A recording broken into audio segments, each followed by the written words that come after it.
Le Change Lab propose aux entreprises un programme d'accompagnement à la transition écologique et notamment un accompagnement pour les premiers pas. À situation exceptionnelle, réponse exceptionnelle, on a donc décidé d'extraire de ce programme un programme très court, en 5 jours, qui permettra aux chefs d'entreprise d'être aidés sur ces problématiques notamment liées à la crise sanitaire du Covid-19. Alors c'est un programme en 3 étapes.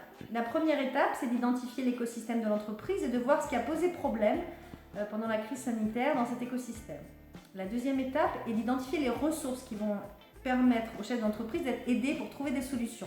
Les ressources internes et les ressources externes. La troisième étape consiste à fixer une liste de 5 actions prioritaires et de fixer les premiers pas pour ces actions prioritaires.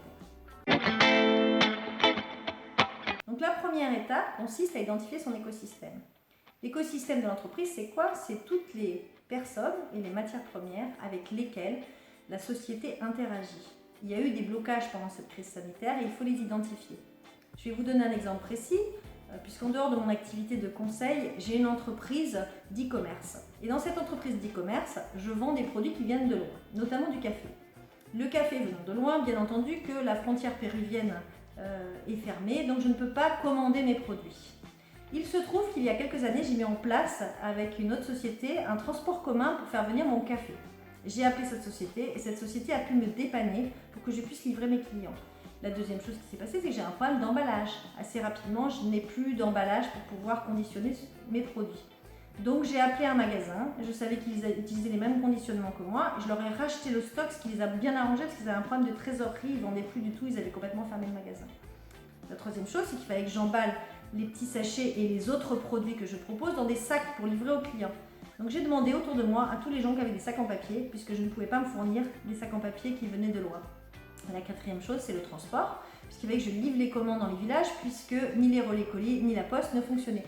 Donc en fait, on s'est mis à plusieurs sociétés qui livrions des produits très différents, et chaque semaine, on livrait dans un village. Voilà ce que j'appelle identifier son écosystème et comprendre comment ça marche. Donc on a pu trouver des solutions sur chacune des problématiques.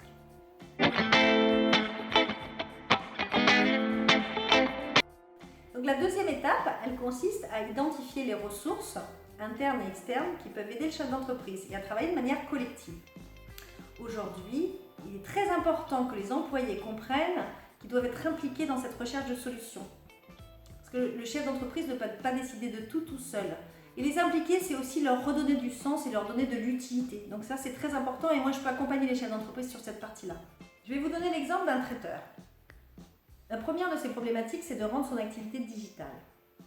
Est-ce qu'il y a à l'intérieur de son entreprise quelqu'un qui a une passion pour le numérique?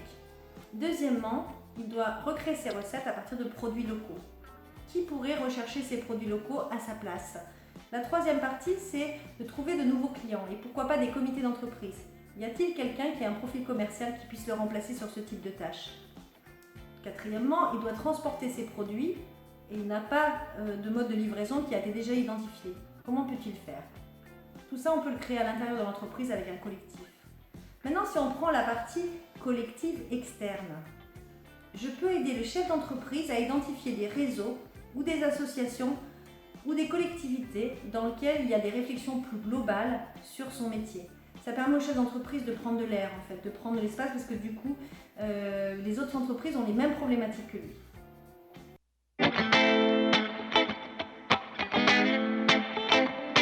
La troisième étape consiste à fixer les actions prioritaires, les 5 actions prioritaires, et d'identifier un responsable pour ces actions, de prendre des pré-contacts et de pré-mâcher un peu cette première étape pour le chef d'entreprise.